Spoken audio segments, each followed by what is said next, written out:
This meeting is being recorded. Hello and welcome to, I guess it's like the next episode of this organic podcast that I've started. We have the delightful Troy Henderson joining us today. So you guys would have recalled that he was my live guest speaker for Saturday the 15th. Unfortunately, we had huge technological issues and a few other issues as well, which at the 11th hour meant that the actual broadcast fell through. So what we've decided to do is to catch up at a time that both suits us. As you can see, Troy's quite busy. He's in his car at the moment in 40-degree heat. So that's how committed was to actually coming back and actually doing this podcast, which is There's no great. aircon on either. What? Okay, so That's if not the Troy aircon. passes out at any point, That's just peripheral noise, not really. The aircon's on. if Troy passes out any through the podcast, look, actually, Troy, where are you roughly? Just so I can get an ambulance out to you if I need to. I can't say. Okay. D14 He's in a car in an undisclosed location. I can tell you, but that's I'm south of the river. I'd rather be north of the river. That's all I'll say. Okay. In a car somewhere in the heat in Perth, No Western offense to Australia. the south. Look, hey, we all have our preferences. Exactly. Anyway, yeah, so Troy is, well, I'll let Troy introduce himself. He is a multiple title holder in and pro athlete in a range of different athletic pursuits. So we're going to talk a bit about Troy's athletic background, his current background, his coaching niche as well. So he actually helps a lot of people actually find and excel in sort of things like boxing and strength training and all those sorts of things. So we'll talk a little bit about that. But the other thing I really wanted to touch on as well was, you know, I think in terms of someone who exemplifies what mental toughness is and also physical toughness, you know, Troy is pretty much the epitome of that. But in saying that, he's broken through, I guess, what a lot of the stereotypes are in that, and actually raising issue, speaking from personal experience around a very often ignored topic, a couple of ignored topics actually to do with, I guess, the treatment of men and particularly in areas where they're experiencing abuse and so on. So we'll talk a little bit about that. Yes, it's going to be a little bit heavy when we get in, which is why the title was heavyweight and heartfelt. So at any point, we might need to pause the recording or just be aware that there might be some triggers in here as well. So if you have sensitive ears, this might not be the podcast for yourself, but we'll try and call those out ahead of that as well in case you want to skip through parts of the podcast and so on.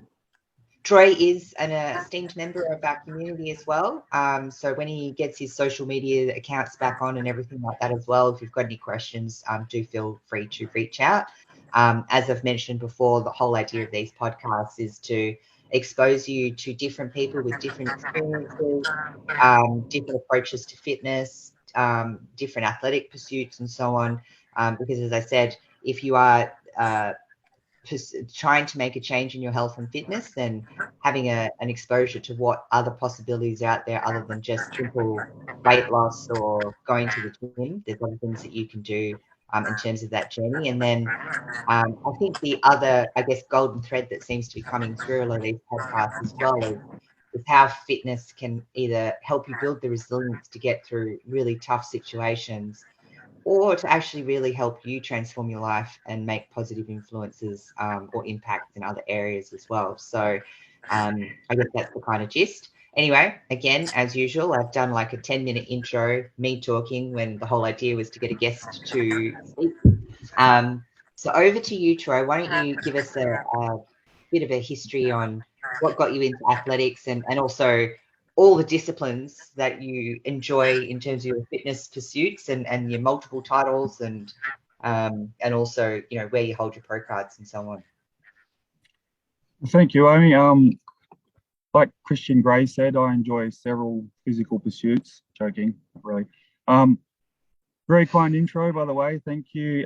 Couldn't have said it better myself as far as fitness helping people to, get through stresses, dramas in their life, overcome, definitely, and also change their life. Like you said, that actually does kind of relate, to the issues I've had.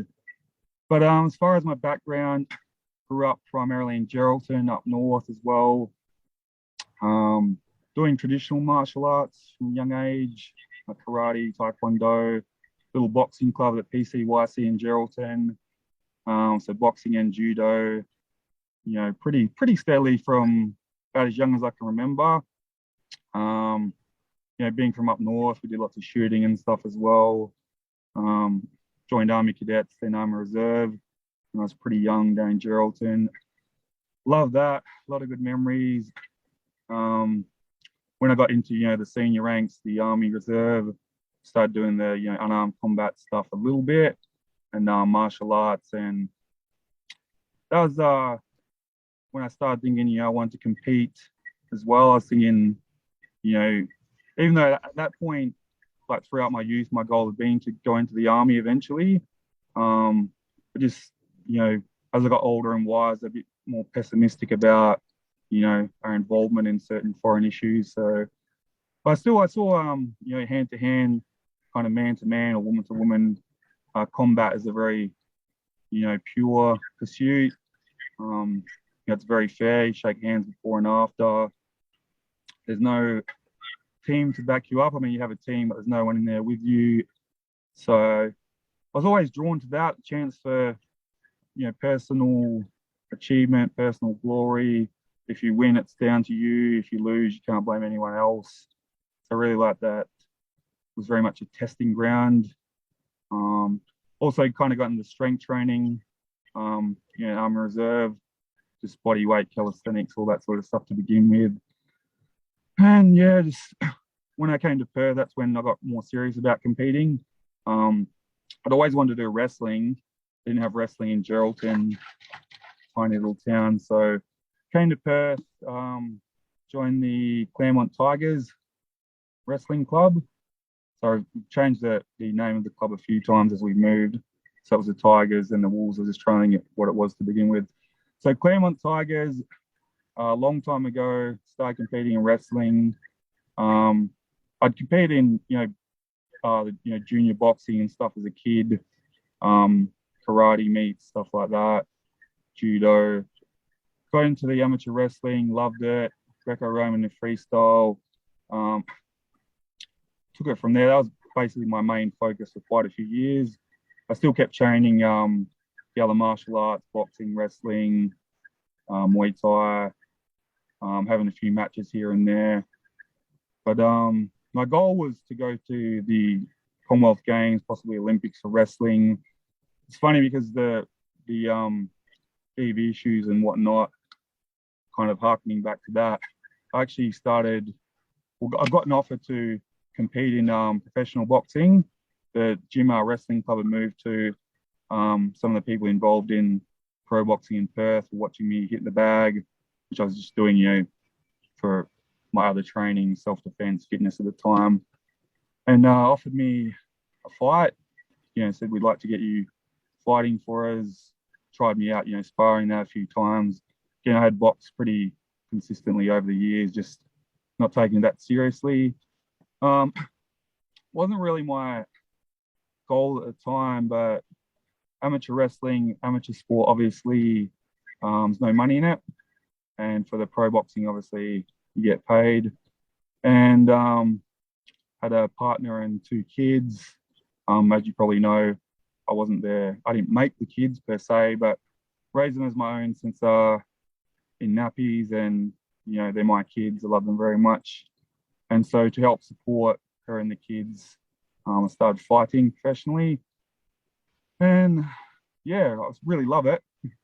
And obviously went on to win state heavyweight title belts, pro boxing, won 7 out of 8 pro fights in boxing, nearly all knockouts, pro kickboxing, all knockouts. And yeah, so was kind of things are going well. Obviously, there's a big demand for boxing coaching in Perth, and I'd coached wrestling and stuff over the years, a bit of PT. So I started coaching box fit, boxing, really enjoyed it. And again, to help support the missus and kids and burgeoning young family, basically started my own small PT biz, Powerbox Incorporated. And yeah, so both those, the competing and the coaching were going phenomenally. Really thriving. I obviously had a very strong motivation, the kids, and was actually just not that long after I won the title belt, and was starting to get some more, really serious offers with my fighting, and obviously that was a big plus for my coaching biz, getting that recognition, put that on the resume. You got a belt, title holder, and obviously I've done very, very well. And it was not long after that things kind of started to go south, as far as my partner kind of regressing. She had a very rough past, and that kind of derailed me. I mean, to a point, I've never stopped training during all of this. Like, my training at the moment couldn't be any better, really. Coaching, took a hit because I didn't really want to, be in rooms full of people and stuff at the time. It could be hard to get motivated, and I don't want to go to coach someone when I can't be, really focused on them and their training. So that's all. I'd say, like, it's all coming back really strong now. Like you're saying, I coach a fair few people who are involved in strength sports, stuff like that, since I've been around those guys over the years. Obviously did powerlifting as a base for my strength training in my sport, wrestling and pro fighting. And so I knew a lot of those guys. I did powerlifting meets, occasionally in the off season. And so bit of a niche there as far as like the bigger guys, from weightlifting and powerlifting who want to get in some fitness, learn some skills. They're happy to come train with me, but they might not want to go into a traditional, just walk into a traditional boxing club, which is understandable. There's bit of, I don't know, rivalry, between those two niches, like the smaller, lighter, fitter boxer guys, bit of animosity towards the bigger, beefier weightlifter guys, I guess, which is unnecessary, but that happens. So, and they love it. What do you think that stems from? Is it just a sort of an insecurity piece or something like that? And then when you get the bigger guys coming in and they want to learn the boxing skills, are they kind of intimidated or thinking that they're going to get picked on because they're sort of a big target? Or well, I think that does happen a bit, because I mean, I think people sometimes wrongfully assume that if someone's big, muscular, into lifting, that they're egotistical or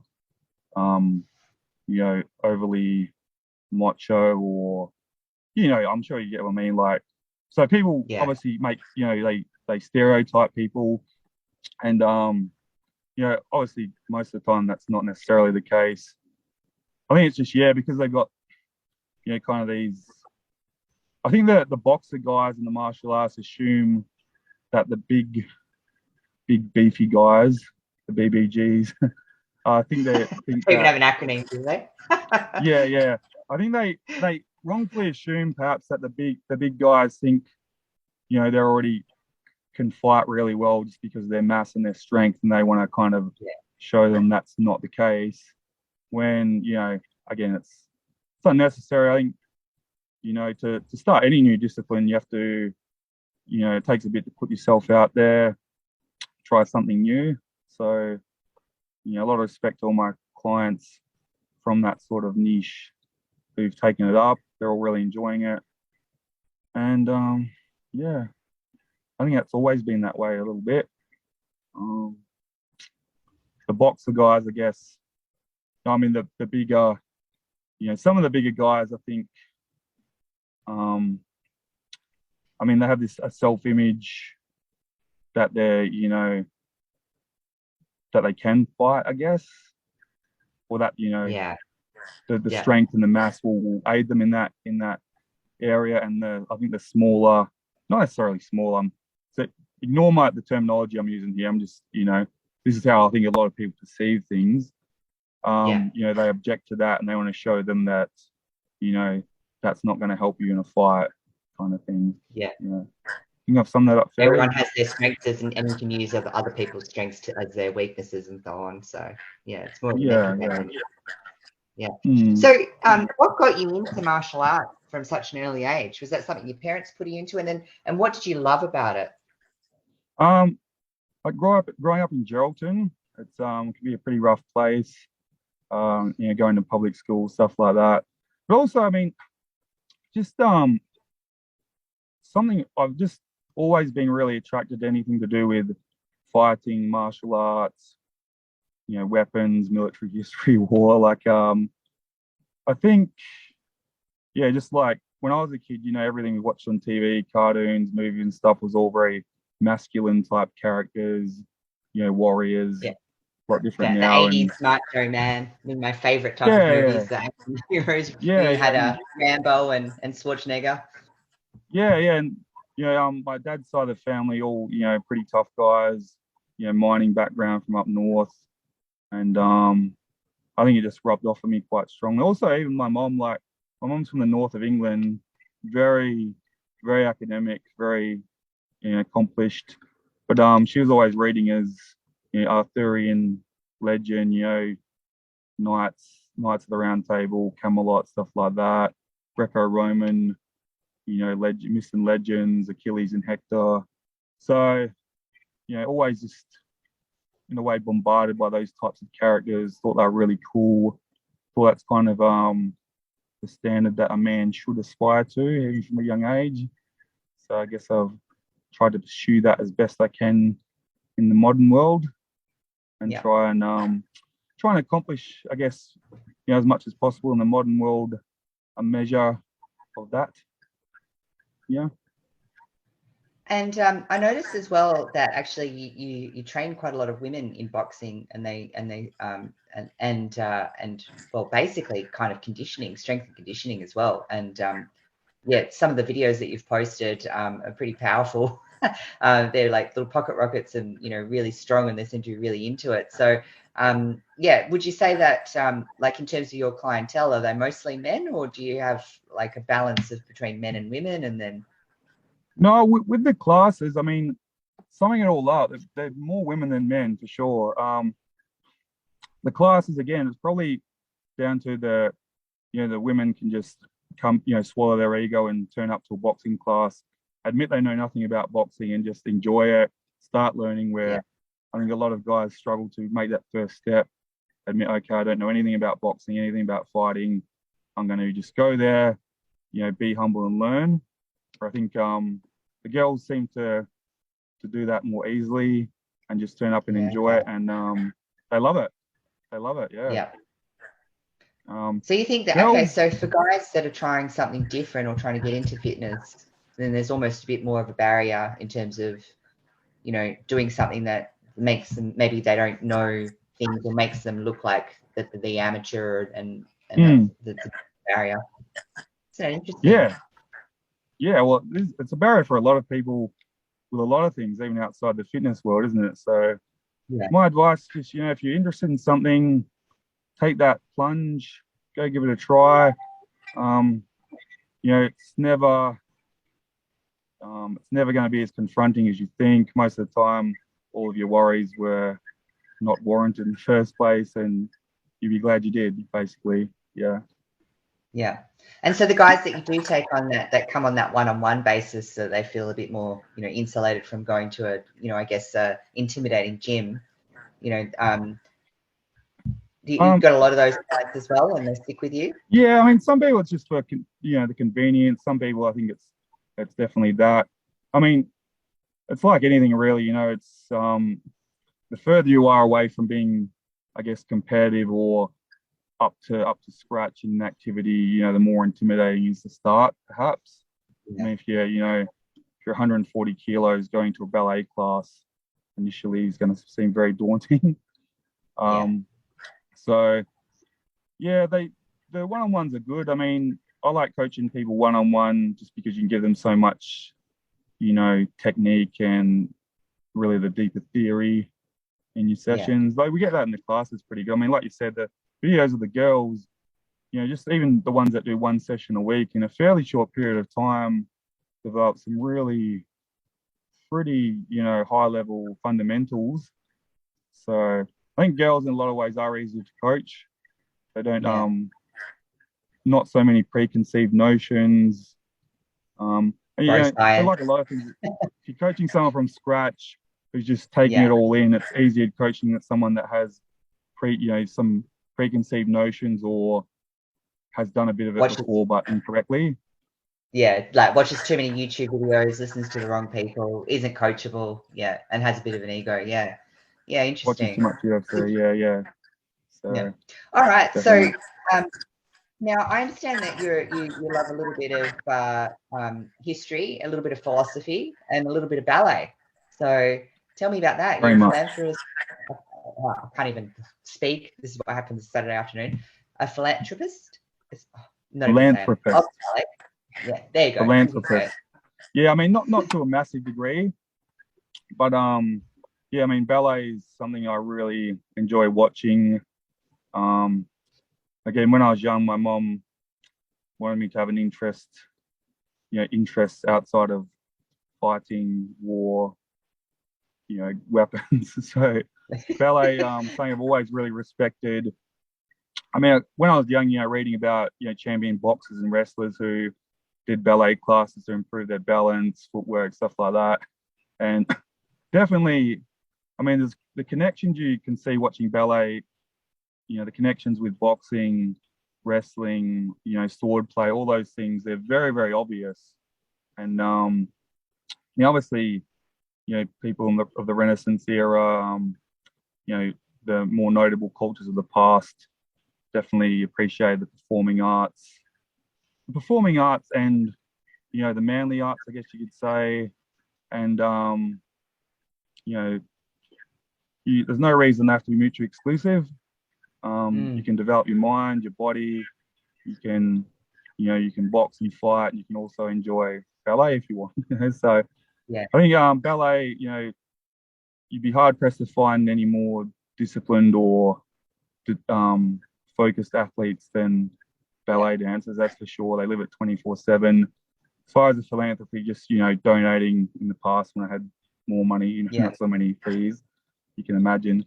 And, you know, fundraiser events, and really love going to the workouts, which aren't open to the public, you know, meeting the cast, love that sort of stuff. And just, I mean, I appreciate, you know, it's really something to be able to watch it, and you know, it can evoke such an emotional response in you when they're not even saying anything. I think is very impressive. We're talking about Dracula Ballet. I think if you remember, I think you saw it as well. Amazing. And it was costumes, especially. You know, and always loved the book, Bram Stoker's Dracula. A lot of the classics, and like when Lucy Westerner gets killed, you know, really bites you. You know, the combination with the music and the you know, the movement and stuff. As far as the philosophy, I really like the old school element there. Like, you know, she's got 3 suitors. She has to pick one. She's engaged. Dracula kills her, but all 3 of the suitors still swear revenge on the person that killed her, and, you know, go on this worldwide hunt. Always thought that, you know, represents kind of the best gentlemanly sort of behavior of the past. Don't see much now. So, yeah, interesting. And that's interesting as well that you said that there's you know, the connection between performing arts or ballet, you know, in terms of the discipline, the athletic pursuit, the mindset, all of those things. and even the technique to a degree, right, is quite similar to fighting. So very much, really very much different. Even like especially like a lot of the poses they do in wrestling, we actually do some fairly similar things. Like as far as holding your training partner, in very difficult positions to activate your core, rolling over each other, stuff like that. So, I mean, the strength to weight ratio of ballet dancers is, I would say ballerinas, but that's obviously exclusive to the females, and there's males as well. So, but the strength to weight ratio is unbelievable. Especially the feet and ankle region, very strong. But it's like we're talking about history and stuff, like medieval knights. They learned sword play, they learned wrestling, jousting, and they also had to be able to dance, at the banquet, stuff like that. And most of the great, sort of warrior cultures of the past, it was like that. So again, I think the past is a good, you can see a lot of good things in there to kind of guide you, I suppose, in a modern world that's in a lot of ways is pretty demoralizing, pretty twisted in many ways. I think a lot of those old school traditions, it's a shame that they've been lost in the modern world. So yeah. Well, there was a sense of communication in itself, wasn't it? So it was a communication and a sense of community and a way of very socially important. So yeah, it's interesting. Very much so, yeah, and good for burning calories. When you're drinking, getting out on the dance floor, don't feel so bloated the next day. So sweat it out a bit. Awesome. Okay, and I understand as well, Troy, you've worked as a bouncer as well. Fortunately, yes. Yeah. So very much, what most people would, epitomize as kind of that macho man. But then, how old are your kids now? 8 and 5. Yeah. Okay. So you've been around for a while and seen them growing up and. Yeah, I mean, my son, he was only 4 months old when I became daddy, basically. So yeah. And yeah, so obviously your former partner and you had a relationship in that, and you touched on it before that she had a very rough upbringing and that impacted the relationship, and you're a victim of abuse, including domestic violence. So this is, by the way, the trigger warning, guys, if you're listening and don't want to listen to some of this stuff, because and if you have actually seen the YouTube video shared in the community as well, it's got some graphics there. So again, trigger warning. But yeah, it gives you some idea of the gravity of the situation. We're not just talking about a little girl going after a big man and punching him in the ribs. We're talking about serious injury. So yeah, do you want to talk to us a little bit around, I guess, what you were a victim of, or exposed to, I guess, and some of the how your personal experience was and how you got through that, and then we'll touch on the fact that what you've done since that in terms of advocating and raising awareness around it. But yeah, tell us a little bit about your personal experience in that area. Of course, yeah. Well, as I said, I mean, like I said, I've got some pretty old school sort of values in that, as far as, protecting women and, people who can't protect themselves, or helping people, that sort of situation. And, she definitely had that sort of, I mean, childhood that none of us would want. A lot of things happened to her. She was exposed to a lot of things that definitely left their marks. The more she talked about that, like when we first started chatting, obviously I felt very sorry for her. Her former partner was in prison for very, very viciously assaulting her. Even, before she was 18, a lot of things happened to her that couldn't but make her a gentleman, or, anyone feel sorry for someone who'd been through that. So, yeah, I mean, I guess, I think she I think this is the case with a lot of people. Like she wanted the normal, happy sort of life, like a lot of young women do. She wanted stability. She wanted to own a house. The kids to have stability. It's just she didn't know how to, how to change really. She just had those ingrained responses to things. She's, borderline personality disorder as well. If you add it all up, borderline personality disorder, past trauma, very bad role models in her life from a young age. Again, how could you not feel sorry for someone like that? It's very hard to have a normal life with all that.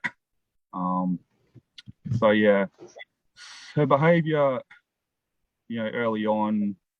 I mean, because I didn't know everything at that point. Like no one, I'm sure we can all vouch for this. Our partners don't show us everything in the first 6 months. We don't know, the full story. Takes longer than that. And you're already pretty heavily invested by the time you find out everything. I'm sure we can all relate to that. So the behavior, like the first 6 months, I'd never even probably heard her raise her voice, never even heard her swear. She, pursued me very, very vigorously to try and be in a relationship. Always had the kids around me. So I met her at the gym. So she's always there with the kids. They became very attached to me. Always liked kids. Like, before that, I didn't understand, fully the feelings that fathers and parents have. I don't think anyone can really. Always liked kids, always protective of kids. I did a few seminars like at the Children's Hospital with my coach and whatnot, volunteer work with kids from the time I was quite young. But yeah, obviously, they started calling me daddy, clinging to me. They needed a daddy, they wanted a daddy, and started mimicking me a lot. Obviously, seeing me training at the gym. So, that touches you very deeply if you're a good man, good person. And I think, just good men are gene coded to just take on that role if the little ones are running around, cuddling them, calling them. Like, it just kicked in, and it's not something you can ever switch off. And it's very, it's the most horrible thing in the world that, that bond, which is as strong as any biological parent and child bond, isn't recognized as strongly, as it should be. And, her behavior to begin with, was almost like cute in a way, like, she's a firecracker type, very feisty, where you been, who you talking to, and, very protective. I thought, she's territorial, protective, but then just got worse and worse, more serious. Based on, counseling sessions she had and, talking to my counselor as well about her, my counselor, from Lifelines, has worked with a lot of young women like her. It's not unusual if someone's been abused to them, for them to then project it on someone else, unfortunately. Yeah. She even said, like, it would set her off worse if I didn't respond, if I was reasonable instead of just getting into a fight, arguing, yelling. That actually made her behavior worse. Like, she would keep, kind of escalating until trying to push back. Just what your actions you expected. Yeah, and like if I would try and de-escalate by blocking her on the phone or just stopping the conversation, there was times she'd turn up at my work out of the blue just in a rage. I'd have 200 missed calls, threats. And again, I don't know if you know much about borderline personality disorder, but and this is not everyone that has it. Some people are very self-aware that have it, but a lot of them, they can't control their emotional responses very well. And some of them who aren't self-aware really struggle with accountability. And she couldn't see that I'm trying to help her by stopping the conversation. In her head, I'm abandoning her. I don't want to talk to her, or I want someone else, and that would just set her off worse. And it's one of those things, like, I knew it was because of her past. You know, obviously we have a daughter.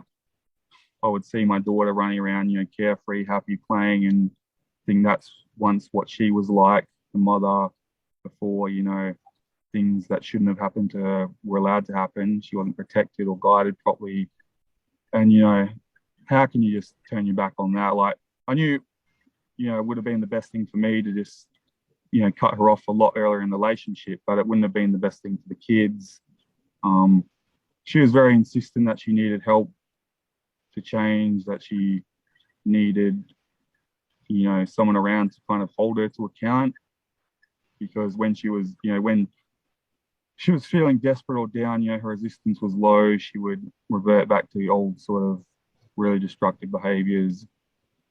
Some of the things, you know, she ended up confessing to, I guess, you know, really made me worry about how her and the kids would fare without anyone around. Yeah, okay. Her family were very similar sort of ilk, not very accountable, didn't face up to anything, you know, they had done, which had led her to end up like that. They were never any help, couldn't really be asked, kind of thing. So it was a responsibility and a duty that I didn't go looking for, but was definitely, I mean, even, you know, the Department of Communities, DCP, they were no help whatsoever. Yeah, and even if they, you know, might take a report from you or something, they're not going to help her pay the bills, they're not going to pay for the kids' clothes, stuff like that. So yeah, I think, you know, you get what I mean. The viewers probably can understand what it was like to a point. Yeah, everyone's going to say, you know, why didn't you cut her off? It's like, well, you know, I think everyone can sit there and from the outside in and judge, right? But, you know, when you're sitting there and you do care for that person and know that they could be better if they actually did some work and you know, had a way of actually being able to climb out of where they're at in terms of resolving their own personal trauma and that, but also a care and a responsibility to the kids, your kids, essentially takes more than just biological, just by donating genes. It takes more than donating genes to become a parent, right? So you very much felt that love and responsibility. I think the other thing is, though, I mean, you know, you obviously took steps to try other things to make you more resilient in that situation as well.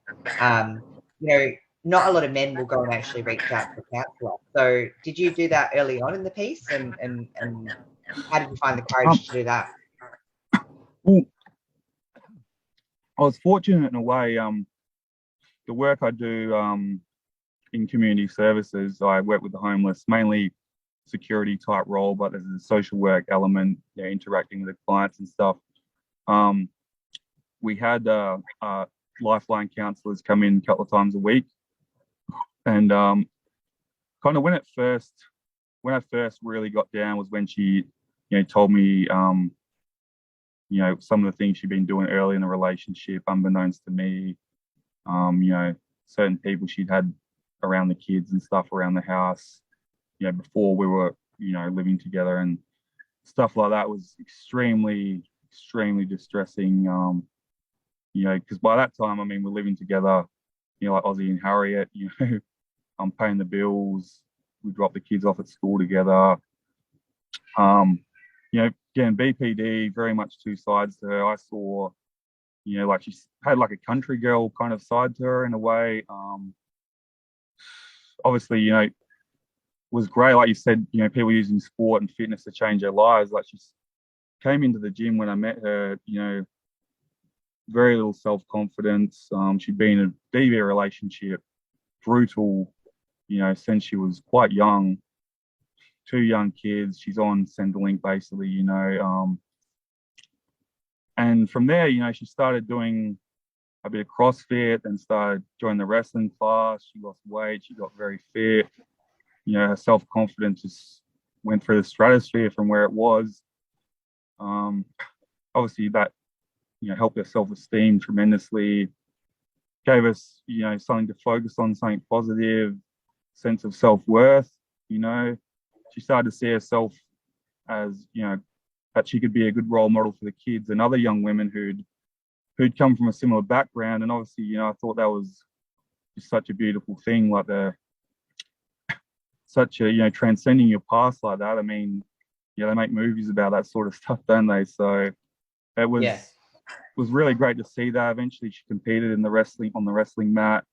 You know, what a transformation, like to go from, you know, overweight, unfit, unhealthy practices, you know, abusive ex-partner, 2 young kids, you know, to, you know, aspiring athlete, you know, winning medals, you know, very proud of herself. We're all proud of her, the kids as well.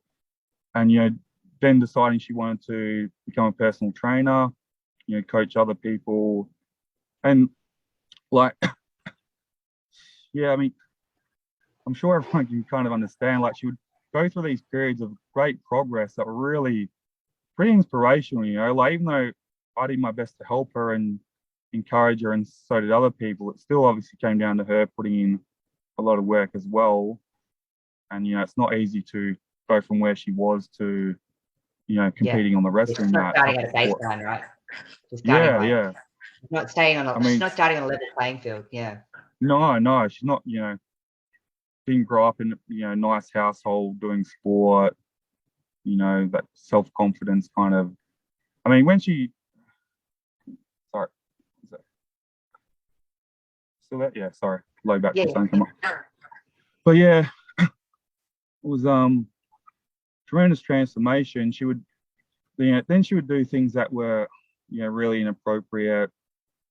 You know, very, very troubling. I mean, it was though if things are going really good, she'd be worried that, you know, it must be about to topple down soon. Like if things are, I think a lot of people from her sort of background have that fear, like fear of abandonment.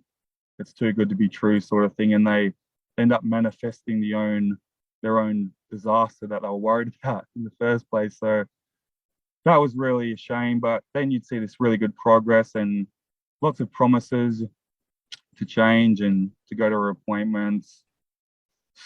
Yeah. But I mean, you know, my counselor's advice when I first talked to her about it was, you know, get the hell out of there, basically. But, you know, I explained, you know, I'm daddy to the kids. Given, you know, what had happened to her and what she'd done, you know, her parents hadn't intervened or done anything about it. They hadn't raised her in a way that was, you know, taught her not to do that sort of stuff. The authorities, the groups out there that might help women in her position, no one had kind of prevented it. No one had helped her out. Didn't seem to be anyone else to help out, you know. So yeah, tricky situation to walk away from. I'm sure you can understand. Yeah. I would never abandon the kids, you know, and especially if I thought they weren't going to be safe and happy. I mean, this was probably a manipulation tactic, but she would often imply, you know, that the kids don't have much chance without me, that, you know, if I'm not there, you know, who's gonna help her, who's gonna help the kids, how's she gonna afford anything? Doesn't want Tabitha to go down the same road, you know, my daughter. And, you know, that she kind of, I mean, she realized, you know, that was a way to get me to stay and to do what she wanted, kind of thing. Eventually that would extend to, you know, when she's really angry, if I was, you know, leaving the property, to de-escalate, you know, how dare you walk out on your family, you fucking deadbeat dad, you know, how dare you turn your back on your children, stuff like that. And, you know, yeah, she really knew how to work that, I guess.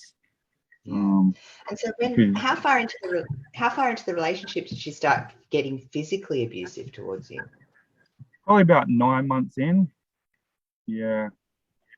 That was start off, I mean, small stuff and then just escalate. Like I said, like when I didn't bite back and when I didn't respond the way that she was used to, it actually really set her off. Like, sounds to a clinician, this would sound perfectly normal. That's what happens. But to a normal person, that would seem crazy. You know, you try and calm her down. You being reasonable when she wants to fight really pissed her off a lot more. Yeah, and of course you never raised a hand because that's not your style. No. Yeah. No. So So how far did it actually escalate? You ended up in hospital, is that right? Not well. It's funny because a few of like my mates and colleagues have a theory on this, but not in hospital because anything like I know that she did directly. I mean, I certainly had to have stitches put in, but just went to the GP for that. I had knife wounds. Yeah, significant bruises. Car, vandalized. Chunk bit out of my chest. So she could be very, very violent and vicious when she was, upset. Again, I think there was, drugs were a part of her past.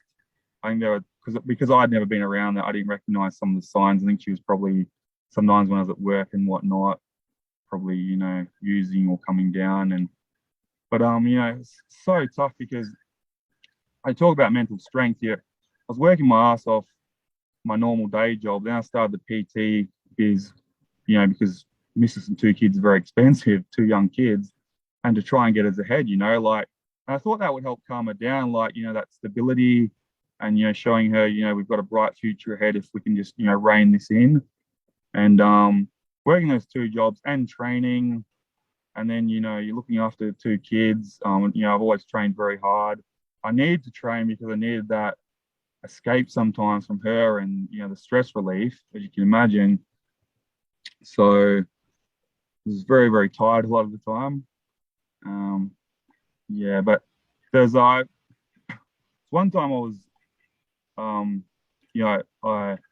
it's kind of a freak accident. I ate a meal that she cooked and started throwing up soon after. And I've been working my core at the gym earlier in the day, wrestling, and apparently because my core was so tightly bound and the vomiting was so severe, I actually ripped a hole in my stomach and started bleeding internally very profusely.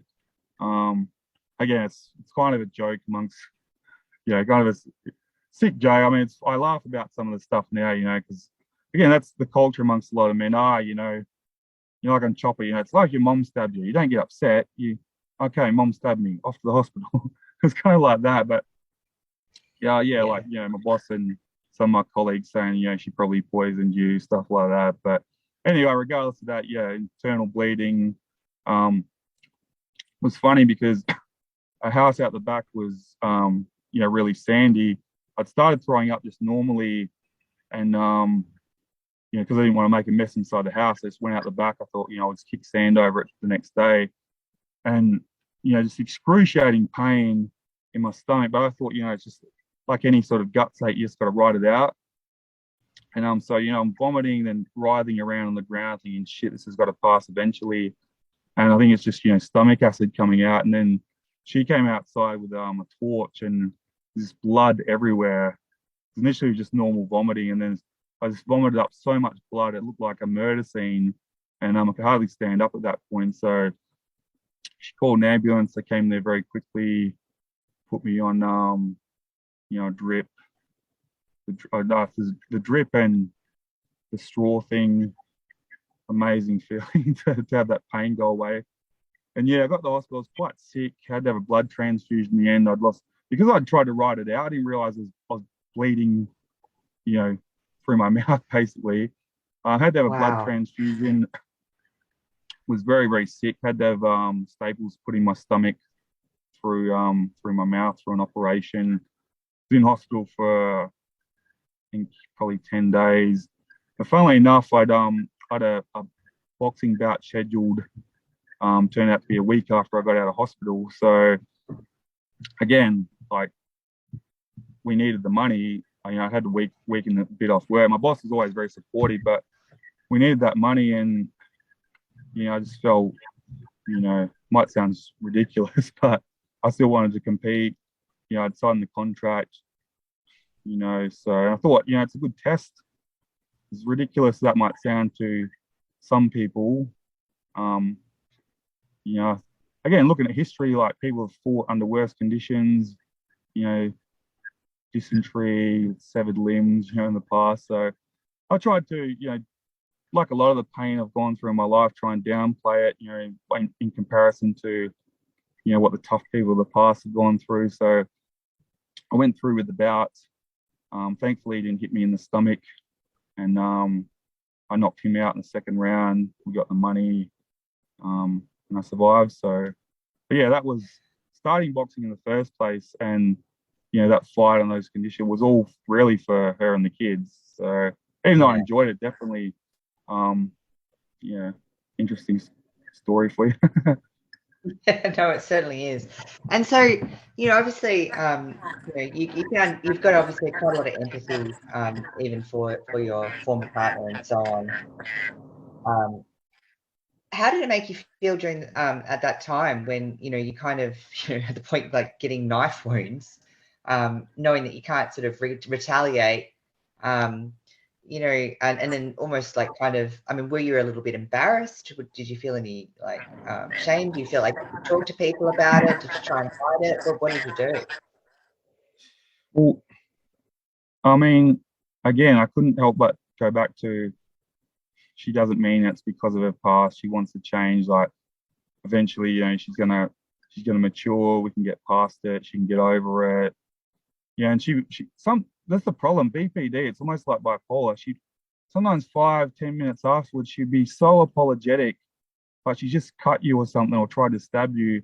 10 minutes later, she's saying, "Please don't leave, baby. Please, you're the reason I don't give in to my sinister thoughts of ending it all. You've saved my life more times. Like you've helped me believe, I have a better future ahead of me. Please, please don't walk out on me. Don't walk out on your family." And I wouldn't say embarrassed. Again, another funny story because she'd went me one day at the house, and I left to de-escalate. She'd smashed coffee cups, punching, kicking, and neighbors called the police. And they rocked up, and before they could caution her, she admitted it was her, attacking me. She said, it's previously in a abusive relationship. Now I've become the abusive one. I don't know why. Troy's such a good man. But when they called me up, the police, obviously I didn't want to press charges. I never wanted to do anything like that. I didn't want, I thought that's only going to make things worse for her, isn't it? Because she's already, she was getting her first job. She was studying, when she was going through these good periods. So I thought, criminal record charge is going to ruin all that. So, but it was funny. They said, "Do you have any bruises?" And I laughed. It was in the police report that I laughed when they said that. But the reason I laughed is because I'd just been into the gym and, come out to have a shake.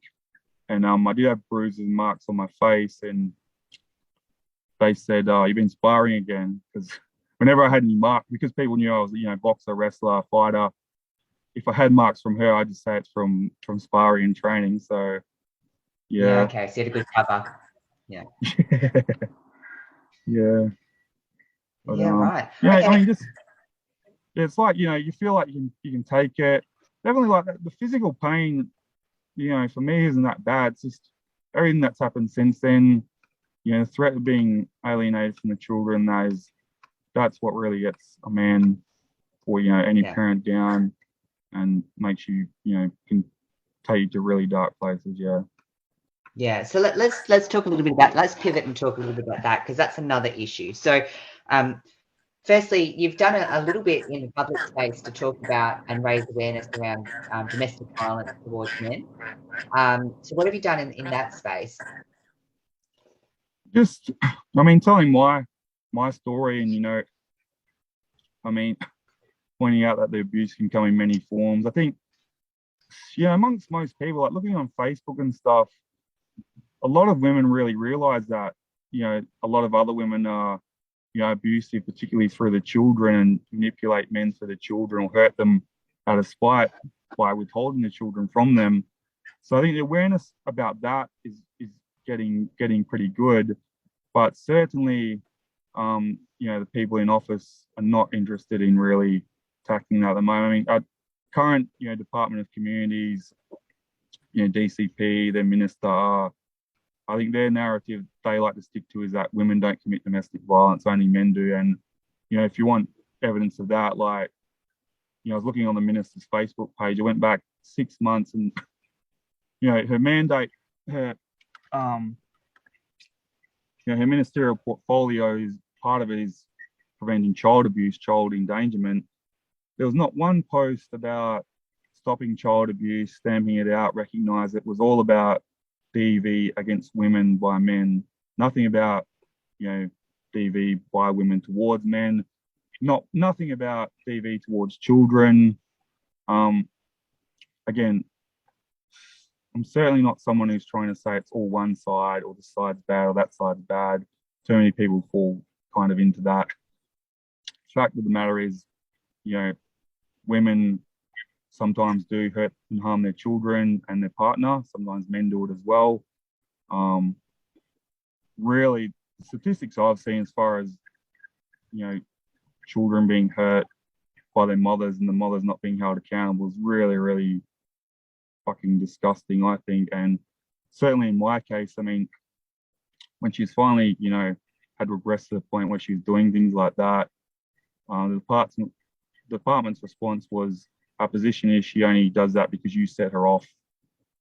She's saying you set her off. That's the reason she uses drugs and hurts the children. It's the reason she hurts you. And I was like, in a world where it's supposed to have gender equality, can you imagine a man ever using the excuse, I beat my missus and kids because, she nagged me, she set me off.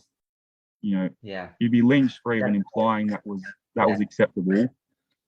I've taken the Department of Communities to the state tribunal over their behaviour in this.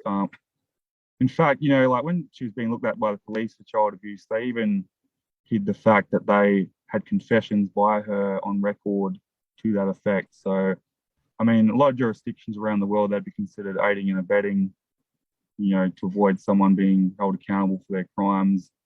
I think it's very sick. It's very wrong. So I've taken them to the tribunal. That's progressed further than anyone I've ever heard of, on a gender bias complaint against the department. I think it's a very well insulated organisation. They're used to getting away with a lot. They act very surreptitiously.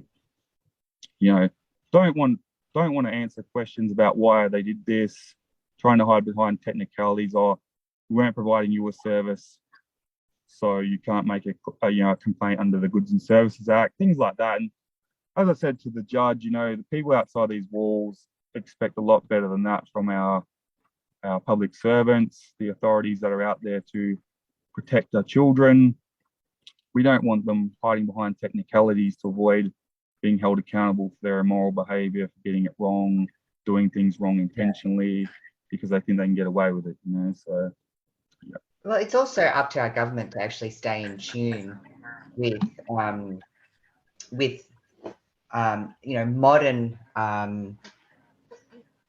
modern morals, I think.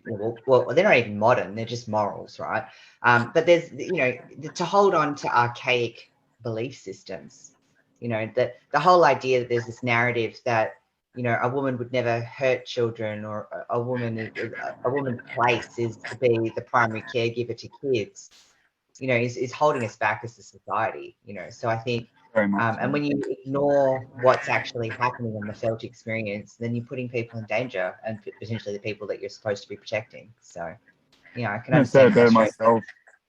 I mean, I've heard of cases where, there was obviously, so many red flags that, should have led to children being removed, and the department didn't remove them because they were worried it would distress the mother, and the children were actually murdered by the mother. And I think, while we should be concerned about the mother's distress, that takes a big backseat to the children's survival and their safety. So again, that sort of thinking that they seem to have within the department is, like I said, I think I can speak for pretty much everyone, in our community who, in saying that we don't agree with that behaviour. Like you said, common morals, what would the common person out there think? They'd all be disgusted by that sort of thing. So what's obviously, you're one person fighting against systemic discrimination, essentially. So what's next? You're fighting a good battle and you're standing up for what you believe in and doing what you can to raise awareness around it. I guess, have you managed to get anybody else that's in a similar situation and that's joining the cause, I suppose? I better be careful of my Well, words as well, because this is probably going to get filtered, yeah, and then I don't want to seem like I'm inciting riots or something. But no. Well, I get exactly what you're saying, and there's a lot of groups out there, but again, like we're all being very unheard by, the people in power, very unheard. They don't want to hear about it. The fact that I had to push so hard for so long to get any accountability from the department, I mean, it's, it's to explain the process and what I've had to do to get it to this point is, monumental. I don't think a lot of men who are already dealing with all this sort of shit, depressed, broke from, family court fees, whatever, are in a strong enough place to pursue something like this. And I think they're counting on that. That's why they're not changing their ways. They don't have to, because they're dealing with broken men who can't really fight back. I feel, very lucky that, like you said, I have that mental strength, from my sport, time in, military in some capacity when I was younger and whatnot, and just very lucky that I have that, and I'm very driven, and I have things I can do, as far as training and fitness and diet to keep myself mentally well and strong, so that I can stay in the fight. Essentially, the other end of that spectrum is, a lot of men, they can't get any justice and they're hanging themselves, shooting themselves, and there's 21 men per week on average take their own life in Australia due to custody issues, which is a lot. Most of them don't deserve that. I won't say too much about this, that system, but it's about as biased and prejudiced as you could imagine. And I can see how men have gotten to that point and felt, the need to do that. Can certainly empathise with them. Certainly hope I would never get to that point myself, but it has been very, very tough, extremely draining, and so needless. I mean, all the money, all the effort and time and energy, and nightmares, sleepless nights about all of this, and I could have been building the children's future. Money could have been going to trust for them. Could have been building my business, but I mean, hopefully, travel eases up. I can, carry on with fighting overseas, which is something I want to do, and there's a chance to potentially raise my profile. And I mean, the reason I was able to go on TV in the past about it was because I have somewhat of a public profile through sport. So I'm motivated to go higher and further in that, partly for that reason, largely because of that reason, to be honest with you, so I can have more of a voice. Because again, definitely our so-called leaders don't want to listen unless they have to.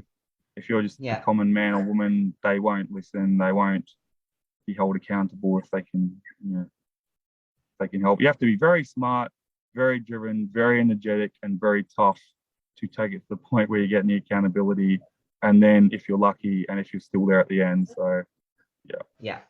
So you've had a bit of wins. So you do have access to Tabitha and sorry, what was your son's name? Xavier. You've got a little bit of access to them at the moment. So it has worked. But yeah, obviously more is better, and hopefully that gets resolved and stays in place. I guess I just wanted to capture for the audience, because you sort of made a really profound point earlier on around why it's important to stand up for these things, and why you see yourself as an individual taking the responsibility to draw awareness to these type of issues, not just for your own personal benefit, but what you see your role is in terms of, in society and as a community member and as a leader in sports. So, I don't know if you can remember what you said, but yeah, do you want to just recap that for us? Yeah, well, I mean, I feel if we only care about things that, are affecting us personally and don't care about things that are immoral and wrong going on that are hurting other people who don't deserve it, then, we don't deserve to have anyone speak up for us or help us if we're ever in that position. I think it's just, again, going back to old school values, I think, you know, it was traditionally the duty of any man who saw, you know, someone innocent or, you know, weak or couldn't protect themselves being hurt or harmed, that, you know, it was automatically their duty that they had to try and intervene and do something about it. You know, going back to the code of chivalry, you know, I love the knightly culture and stuff. And at the end of the day, you know, this is all this sort of thing, this prejudice and this lack of accountability is leading to innocent children being hurt and killed, innocent men being driven to the point of suicide or just totally ruined. And, you know, again, it's, as someone who's aware of it, I can't just turn a blind eye to it. I want to try and stop it because, you know, to be able to look at myself as the person I want to be, I couldn't do anything other than that, you know, like if you consider yourself to be a moral person, honorable person, you know, what else could you do? It's like with the kids. I mean, a lot of people probably wouldn't have held it against me if I just turned my back and walked away, but I would have always held it against myself, you know, very strong sort of principles, very old school principles. And again, you know, these role models, you know, from the past and stuff, like, you know, if you want to be able to look at yourself in that sort of vein, then you have to live true to it. You can't just, you know, imagine you're like that. I mean, this is the modern equivalent of, you know, saving children from the bad guys in a way. Like, I mean, you know, putting it kind of, you know, broadly there, but it really, that is what it comes down to. That's not hyperbole to say that, not overly dramatizing it. It's going on all the time. I mean, a state where we've got a record surplus, the fact that an organization with such a sacred mandate is protecting the children, like DCP, is just so appallingly inept, prejudiced, underfunded, understaffed.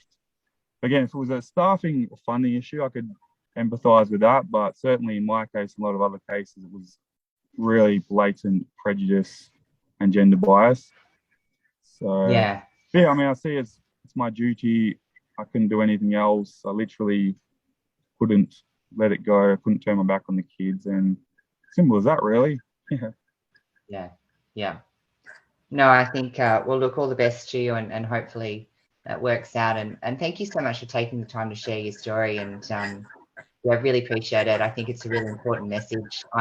And also hard to talk about as well. And you know, you've stepped up with the courage to talk about it and to reflect on your own experiences and that, and give us an insight into that. So I think that's very important. And some fascinating insights as well around, you know, some of the barriers to getting men into more fitness as well. That was a bit of an eye opener. I hadn't really considered that before. But you're right, there is you know, some stigma and some ideas around there that adds as an extra, you know, barrier to entry, I guess. A lot of stigma, yeah. I mean, I guess that's the advantage, you know, if you're, you know, champion fighter, I guess it's easy to talk about these things because it's hard for people to question your manliness. I think that's what a lot of guys are probably worried about. They're certainly not going to say it to your face. But I mean, you know, if my manliness was in question, you know, it's a matter of public record. And, you know, used to speaking, you know, in front of crowds and stuff. So I guess, yeah, I'm lucky. Well, yeah, not lucky that I have to do it, but I'm lucky that I'm equipped, you know, to do this. Kind of uniquely equipped, I guess, to talk about so openly, perhaps, yeah. Yeah, that's awesome. All right, well, you take care of yourself. Thank you so much. And yeah, we'll chat soon. As I said, anyone wants to reach out to Troy for some coaching or just any questions, feel free. And if you can't, if his socials aren't back online, then yeah, you can message me and I'll get you in contact with him.